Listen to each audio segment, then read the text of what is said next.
Assalamualaikum warahmatullahi wabarakatuh.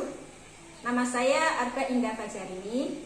Nomor peserta PPG 201699707607. NIM PPG 201315034. Nomor daftar ujian 2020410447. Saya akan melaksanakan praktik pembelajaran untuk uji kinerja PPG dalam jabatan Angkatan 3 tahun 2020. Wassalamualaikum warahmatullahi wabarakatuh.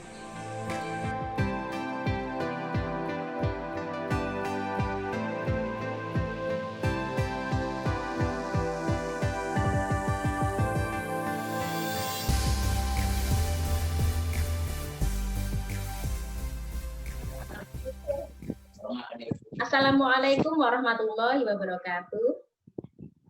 Waalaikumsalam warahmatullahi wabarakatuh. Selamat siang anak-anak, apa kabar hari ini? Siap, selamat siang Bu. Kabar baik Bu. Sama ya, sehat ya. Oke, sudah mengisi presensi yang Ibu unggah di Google Classroom? Siap, sudah Bu. Sudah ya. Jangan lupa, nanti kalau ada yang belum mengisi setelah kegiatan pembelajaran ini, segera mengisi, jangan sampai terlewatkan ya. Oke, siap, Bu. Sebelum kita memulai pelajaran hari ini, marilah kita berdoa. Silakan Ketua kelas pimpin doa. Sebelum pembelajaran hari ini dimulai, alangkah baiknya kita berdoa terlebih dahulu. Berdoa, mulai.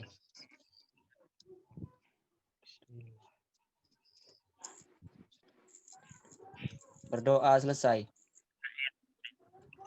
Terima kasih Fikri. Anak-anak, Ibu tidak bosan-bosannya untuk mengingatkan kalian ya, karena di masa pandemi ini kita harus pandai-pandai menjaga kesehatan ya. Apalagi sepertinya pandemi ini masih belum berakhir, bahkan di Bawean ini nambah lagi sepertinya ya. Nah, makanya kalian kalau tidak ada kepentingan di luar ya di rumah saja. Tapi walaupun di rumah juga harus jaga kesehatan, makan yang teratur. Kalau ada tugas ya segera kerjakan, gitu ya. Pokoknya harus bisa membagi waktu. Ada yang masih ingat materi pelajaran kita minggu lalu? Saya Bu. Ya, silakan Ima.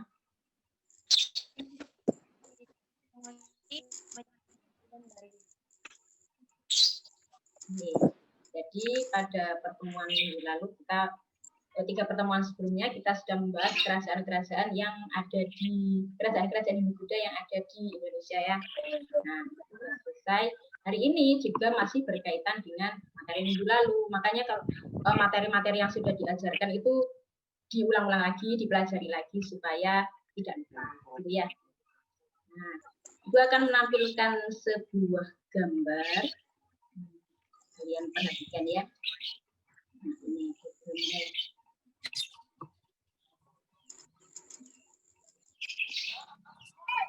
Ada yang tahu ini gambar apa? Gambar apa ini anak-anak? Patung. Ini patung. Iya, arca. Kalian tahu ini arca, Bu? Arca ya.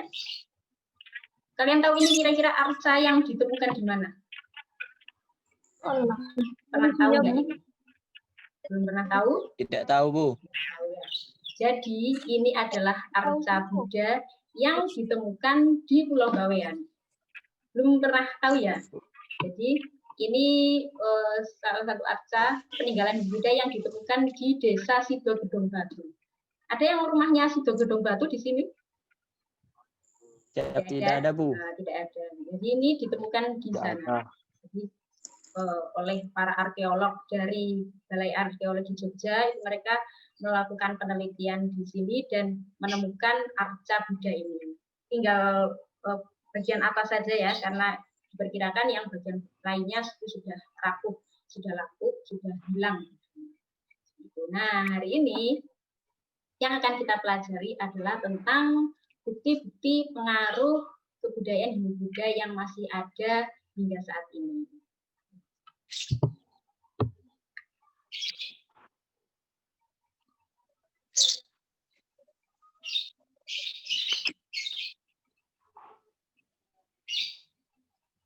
Ini materi kita hari ini. Tujuan pembelajaran kita, jadi nanti setelah kalian mempelajari materi tentang bukti pengaruh kebudayaan Hindu-Buddha di Indonesia yang masih ada sampai saat ini, kalian bisa mengidentifikasi dan menganalisa secara komprehensif bukti-bukti pengaruh Hindu-Buddha yang masih ada dan menggali nilai-nilai budaya Hindu-Buddha tersebut diaplikasikan dalam kehidupan sehari-hari. Dan nantinya kalian bisa menyajikan sebuah karya tulis tentang pengaruh budaya Hindu-Buddha yang ada di lingkungan sekitarnya. Dan juga kalian nanti diharapkan bisa memiliki sikap toleransi dan multikulturalisme. Jadi toleransi antar umat beragama, toleransi antar suku, dan sebagainya. Karena mengingat negara kita adalah negara yang gitu ya. Oke. Siap, Bu. Nah, untuk kegiatan kita hari ini, setelah kita belajar di Zoom, saya akan jelaskan materi. Nah, nanti kita akan melanjutkan diskusi kita mengenai materi ini melalui grup WA. Gitu ya. Jadi, standby terus sampai kegiatan ini berakhir. Kita langsung masuk ke materinya. Nah, yang pertama, ini ada kata akulturasi. Ada yang tahu apa itu akulturasi? Bisa menjawab? Tahu kalian? Nah, ya, silakan. Siapa ini? Sebutkan namanya. Fariha, Bu. Ya, Fariha, silakan. Percampuran dua budaya. Percampuran dua budaya, benar. Jadi gampangannya,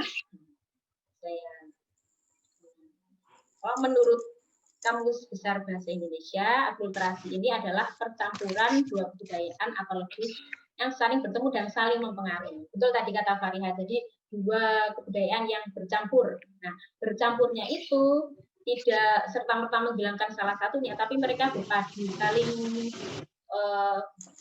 melengkapi satu sama lain. Jadi unsur-unsurnya tidak dihilangkan keduanya.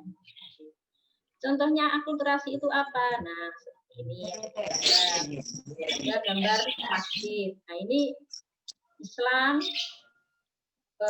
tapi ada juga bangunan candi. Nah, itu akulturasi, gitu ya. Jadi percampuran dua kebudayaan. Tapi memunculkan suatu kebudayaan yang baru, gitu ya, yang kemudian dilestarikan oleh masyarakat. Itu namanya akulturasi. Ingat-ingat ya. Jadi akulturasi adalah percampuran dua budaya. Dua budaya yang saling melengkapi ya. Oke. Nah, yang akan kita bahas kali ini adalah akulturasi atau percampuran antara kebudayaan Hindu-Buddha dengan lokal. Lokal itu maksudnya kebudayaan asli Indonesia. Jadi masih ingat ya, materi sebelumnya kita sudah membahas tentang masa praaksara. Nah, itu jadi kebudayaan yang ada pada masa praaksara itu kan sudah menjadi kebudayaan lokal bangsa Indonesia. Dan ketika agama dan kebudayaan Hindu-Buddha masuk, itu kemudian keduanya bercampur, berpadu menghasilkan suatu bentuk kebudayaan yang baru. Nah, untuk akulturasi Hindu-Buddha dengan lokal itu ada banyak sekali budayanya. Ya, yang pertama ini di bidang seni bangun. Seni bangun, ada candi dan arca. Tahu ini candi apa, Nak? Sudah pernah tahu? Borobudur. Nah, pintar, Borobudur. Sudah pernah ke sana, Abi? Atau siapa? Belum, Bu. Belum pernah, Bu. Mau ke sana? Anjeli yang sudah, Bu. Oh, Anjeli sudah. Sudah, Iya, Anjeli? Bu. Oh, kapan Anjeli? Iya, Bu. Waktu SMP kelas 2, Bu. Seneng ya bisa ke sana. Jadi, apa yang kamu rasakan ketika ke Candi Borobudur? Apa kagum, Bu? Soalnya kan besar banget gitu, Bu. Dan kalau lewat pintunya, Bu, kayak dari depan, nggak bisa keluar dari depan lagi. Iya. Jadi... Saya kan coba ya, Bu. Keluarnya dari samping, dari belakang. Ya benar. Jadi Candi Borobudur kan bentuknya segi empat. Jadi mau masuk sini bisa nanti muter sampai itu lagi, ada pintu lagi dan sebagainya. Seperti ada lorong-lorong sebenarnya. Iya, Sekali. Bu, Nah, benar. yang lainnya bisa Lorong-lorong, Jan. kalau pas liburan terus main-main ke Jawa ke candi-candi. Yang dekat-dekat bisa misalnya Candi Penangkaran di Blitar atau Candi Singosari di Malang, gitu ya. Candi itu antara Candi Buddha dengan Candi Hindu itu punya perbedaan fungsi. Nah, kalau untuk Candi Buddha itu biasanya untuk tempat pemujaan, kalau Candi Hindu itu untuk pemakaman raja. Itu dulu. Kalau sekarang ya tinggal objek candinya yang kita manfaatkan jadi tempat wisata. Nah, yang kedua ada arca. Ini namanya arca. Ini kalau kalian perhatikan arcanya tangannya begini gitu ya. Nah, ini salah satu arca namanya Juara Pala. Juara Pala ini adalah Juara Pala. Itu arca penjaga biasanya. Dia semacam arca yang menjaga biasanya candi. Candi itu ada arca penjaga. Satpam kalau sekarang ya. Itu di bidang seni bangunan. Pengaruh Hindu Buddha. Nah, kalau ini itu sudah bentuk akulturasinya. Jadi kalau kalian lihat ada gapura, biasanya gapura desa, itu kan ada dua bangunan seperti ini ya. Nah, itu sebenarnya juga mengadopsi dari bentuk candi. Ya, ini bentuk candi, dingin lawang, dan sebagainya. Itu yang jadi gapura. Pernah lihat ya gapura yang bentuknya mirip candi? Iya, Bu, pernah, Bu. Pernah, Bu. Oke, selanjutnya sistem pemerintahan. Nah, masih ingat ya materi praaksara kemarin bahwa pada masa Neolitikum itu masyarakat praaksara sudah membentuk suku-suku, kesukuan gitu ya. Jadi kelompok-kelompok mereka tinggal dalam perkampungan, membentuk membentuk suku dan dipimpin oleh kepala suku. Nah, ketika agama Hindu masuk, agama Hindu kan dibawa oleh orang India. Nah, orang India itu juga membawa kebudayaan yang ada di India, salah satunya dari sistem pemerintahan yang berupa kerajaan. Nah, sebenarnya di Indonesia ini, masyarakat yang tadinya berbentuk suku-suku, oleh kepala suku, kemudian berubah menjadi bentuknya kerajaan yang dipimpin oleh raja. Itu lebih besar lagi, ya. Lebih kompleks lagi dari suku. Nah, kalau kerajaan kan sudah kita bahas kemarin, ada lebih dari 10 ya kerajaan-kerajaan Hindu juga yang pernah ada di Indonesia. Oke, selanjutnya adalah sistem kepercayaan. Ada yang tahu apa animisme dinamisme? Masih ingat nggak? Bagi itu animisme, lupa. Nah, kalau animisme dinamisme itu masih ingat ya pada materi praaksara dulu. Kalau animisme itu percaya kepada roh-roh nenek moyang. Kalau dinamisme berarti percaya benda-benda tertentu itu memiliki kekuatan gaib. Nah, ketika kebudayaan Hindu-Buddha masuk, orang India masuk, mereka membawa kepercayaan baru yang namanya Hindu-Buddha. Ini sudah ada banyak sekali perbedaannya. Kalau animisme dinamisme tadi kan percaya kekuatan roh nenek moyang atau sebuah pohon itu seperti ada penunggunya kemudian disembah. Nah, kalau Hindu-Buddha itu percaya kepada dewa-dewi gitu ya. Masih ingat ya kemarin, apalagi kalau Hindu itu sifatnya politeisme. Jadi mengenal atau meyakini banyak dewa. Kalau kalian perhatikan misalnya nonton film India biasanya ya, nonton Mahabharata misalnya, ada dewa apa saja, dewa Krishna, dewa Brahma. Nah, dewa Krishna, Bu. Nah, itu ada banyak. Kalau Buddha itu hanya meyakini satu Tuhan atau satu dewa gitu ya, yaitu Siddhartha Gautama.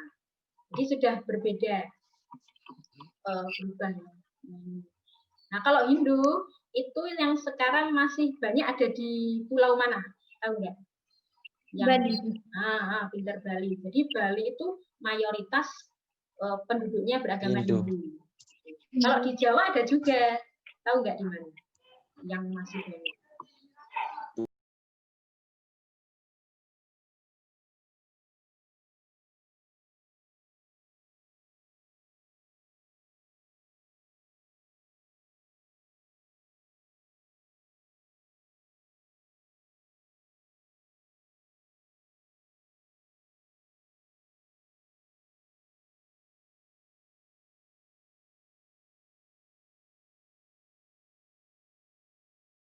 Nah, kalau yang Hindu di Jawa itu banyak di daerah Tengger, daerah Bromo, Semeru. Nah, itu kalau kalian pernah ke Bromo, ke Gunung Bromo, itu ada namanya suku Tengger.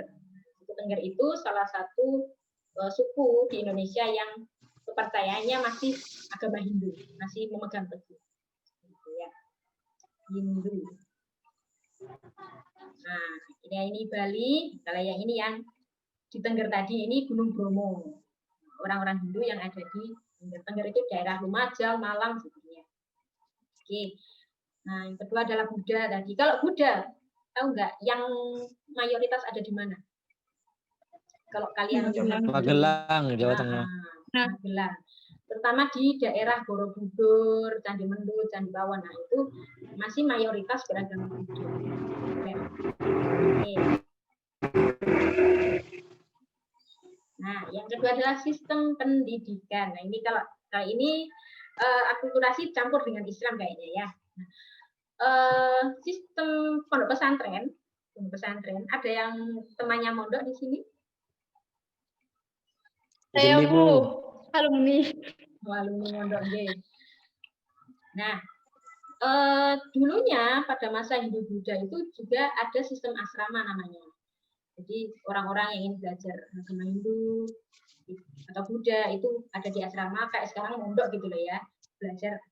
Kalau dulu banyak di Kerajaan Sriwijaya, masih ingat ya, Kerajaan Sriwijaya adalah pusat penyebaran agama Buddha di Asia Tenggara. Jadi banyak asrama-asrama di sana. Selanjutnya adalah bahasa dan sistem aksara. Nah, bahasa orang-orang India, Aksara Jawa. orang-orang India yang membawa Hindu Buddha itu juga membawa kebudayaan India berupa tulis-menulis. Nah, makanya ketika Hindu Buddha masuk, itu Indonesia masuk ke masa aksara. Kalau sebelumnya kan masa pra-aksara, belum mengenal tulisan, masih manusia purba, berkomunikasi lewat lisan. Nah, ketika orang India masuk, membawa Hindu Buddha, agama Hindu Buddha, mereka juga membawa sistem aksara, yaitu bahasa Sanskerta dan huruf Pallawan. Jadi akhirnya orang-orang Indonesia, bangsa Indonesia saat itu mulai mengenal sistem tulis menulis. Nah, ini ada bahasa Sanskerta dan huruf Pallawan. Nantinya bahasa Sanskerta itu berkembang di bahasa Jawa dan sebagainya. Begitu juga dengan huruf Pallawa. Huruf Pallawa itu kemudian nanti berkembang menjadi huruf aksara Jawa kuno, terus aksara Jawa modern yang biasa kalian pelajari di sekolah, terus aksara Bali juga. Nah, itu semacam turunan atau adopsi dari bangsa Indonesia terhadap huruf Pallawa itu. Jadi mereka kemudian mengembangkan, setiap daerah mengembangkan tulisannya sendiri, huruf-hurufnya sendiri. Jadi akhirnya semakin banyak huruf-huruf atau aksara yang berkembang dari huruf Pallawa itu. Ya. Ada yang bisa baca aksara Jawa di sini? Atau hafal? Podo Coroko, hafal ya? Podo Coroko, Datu Sawolo, Podo Joyongo, Podo Joyo, apa ya? Podo Joyono, Mogo Botongo ya Bu, benar Bu. Podo Joyonyo, Mogo Botongo. Nah, oke. Nah, yang selanjutnya ada upacara atau tradisi. Kasada di Tengger. Upacara, ini salah satu upacara di Tengger tadi. Ada upacara Karo dan Kasada. Ini salah satu upacara agama Hindu yang ada di Tengger, yang hanya ada di Tengger. Jadi mereka mengembangkan sendiri upacara, tradisi-tradisinya. Itu ya berasal dari Hindu Buddha. Hindu ya kalau Tengger, jadi dikembangkan dengan lokal jenisnya. Nah, kalau ini selamatan masyarakat Jawa. Biasanya ada selamatan orang meninggal 3 hari, 7 hari, 40 hari. Nah, itu juga sebenarnya ada unsur kebiasaan orang Hindu Buddha zaman dulu. Jadi mereka biasanya ada orang mati, itu mereka sebenarnya berpesta. Nah, oleh para wali kemudian diubah. Tetap ada peringatan 3 hari, 7 hari, 40 hari, tapi kegiatannya diubah, enggak minum-minuman, enggak judi-judi, tapi dengan tahlilan, yasinan, ya. Jadi ada perpaduan. Dan selanjutnya adalah sistem kalender atau penanggalan. Kalau kalendernya orang Hindu yang dari India itu mereka menggunakan namanya kalender Saka. Berawal pada tahun 78 Masehi. Jadi kalender Saka dimulai pada tahun 78 Masehi. Nah, sistem penanggalan ini juga banyak diadopsi oleh orang masyarakat Jawa dan Bali. Seperti di Jawa, kalau di sini tidak ada sih ya di Bawean. Ya, di Jawa itu ada namanya pasaran. Pon, Wage, Kliwon, Legi, Paeng. Nah, itu pasarannya orang iya, Bu. Jawa. Pernah dengar ya? Legi, Kliwon, Legi, Pon. Pipon. Itu nama pasaran gitu ya. Terus nanti ada namanya ini kalau dibaca ada Windu-Wintoro, Pramanda dan sebagainya. Itu jadi perpaduan akulturasi antara kebudayaan lokal dengan Hindu Buddha tadi. Ya. Di Jawa masih ada, masih kental. Oke, nah ini sebenarnya ada video tentang suaranya muncul nggak? Terdengar suaranya? Enggak, Bu. Enggak ada, Bu. Nggak ada suaranya? Nggak ada, Bu. Apa coba? Oke. Bawean itu ya, Bu? Nah, jadi ini sebenarnya video tentang dari Balar Arkeologi ini yang menemukan arca di Pulau Bawean. Nah, ini ditemukan di Desa Sawah Mulia. Sekarang disimpan di Museum Sunan Giri Gresik. Kerai, bukan apa itu? Arca ini. Ini arcanya orang Hindu. Nah, ada lagi. Ya, nanti bisa dilihat lagi. Oke. Selesai. Sampai sini ada yang mau ditanyakan? Ibu, apa perbedaan pemilihan kepala suku dengan raja?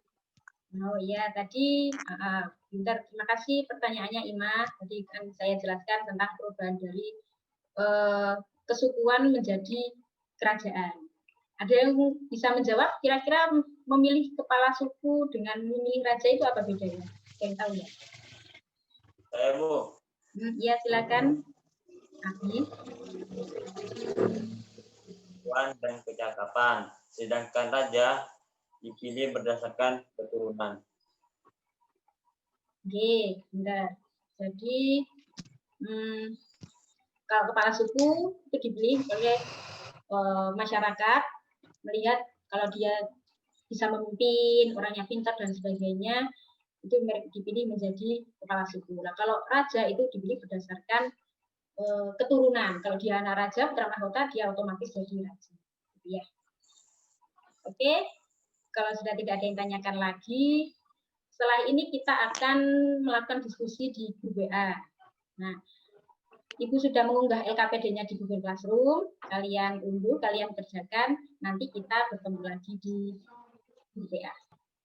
Oke, untuk sementara Ibu akhiri dulu. Assalamualaikum warahmatullahi wabarakatuh. Waalaikumsalam warahmatullahi wabarakatuh.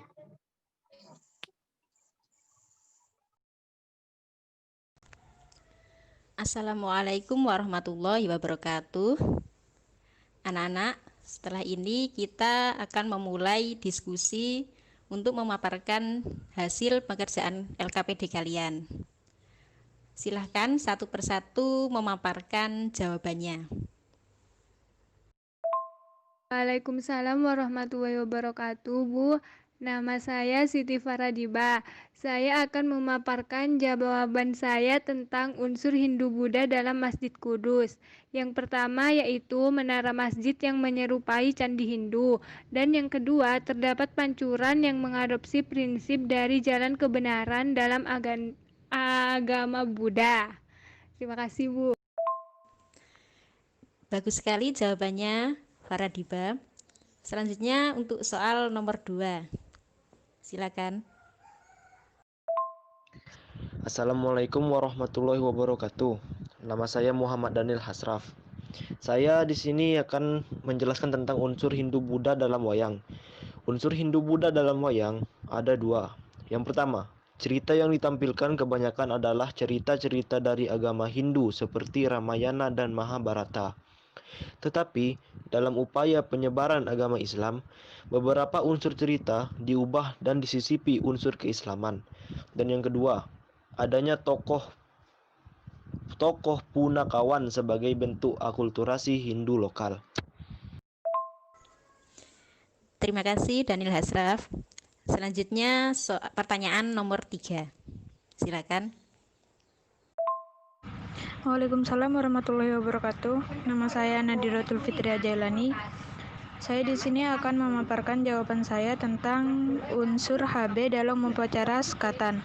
Sekatan berasal dari kata syahadatain yang artinya 2 kalimat syahadat. Upacara ini sudah ada sejak zaman Kerajaan Demak.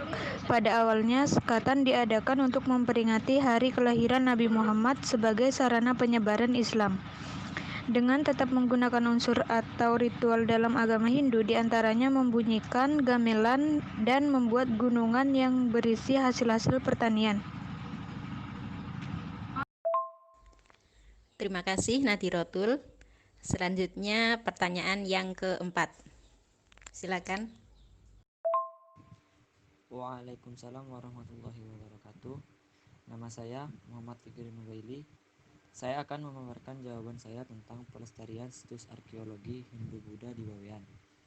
Penemuan arca dan stupika Buddha di Bawean menunjukkan adanya pengaruh agama Buddha di Pulau Bawean pada zaman dahulu. Berdasarkan penelitian Bawean berada pada jalur perdagangan maritim pada masa kuno. Diperkirakan ada kapal-kapal dari kerajaan Hindu-Buddha seperti Majapahit yang pernah singgah di Bawean. Terima kasih. Terima kasih jawaban yang bagus Fikri. Selanjutnya pertanyaan nomor 4 yang B. Silakan yang mau menjawab.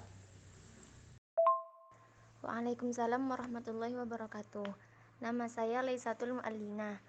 Saya akan memaparkan jawaban saya mengenai cara menjaga situs-situs arkeologi di Pulau Bawean.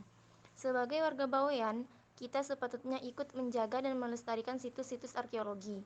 Situs-situs tersebut dapat dimanfaatkan sebagai destinasi wisata baru di Pulau Bawean. Namun yang tidak kalah penting adalah keberadaan situs-situs tersebut menambah khazanah kebudayaan bangsa Indonesia. Pemerintah dapat membangun museum untuk menyimpan benda arkeologi di Bawean. Terima kasih. Terima kasih anak-anak, jawaban yang bagus-bagus. Sepertinya kalian sudah memahami tentang materi kita hari ini.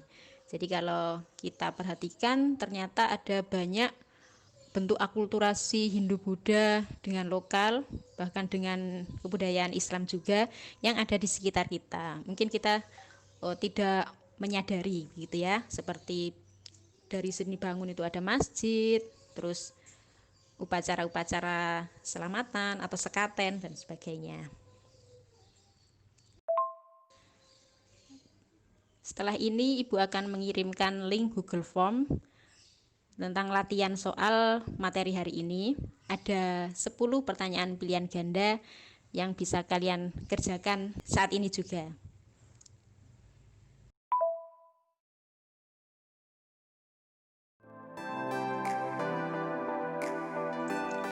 Baik anak-anak, setelah ini kita akan menarik kesimpulan dari materi yang sudah kita pelajari hari ini.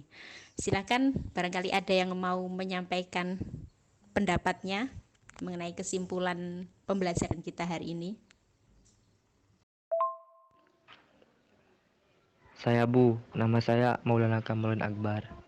Saya ingin menyimpulkan kesimpulan materi hari ini. Akulturasi adalah perpaduan unsur-unsur dari dua kebudayaan dengan tidak menghilangkan salah satu dari kebudayaan tersebut. Bentuk akulturasi Hindu-Buddha dengan lokal terdapat pada seni bangun.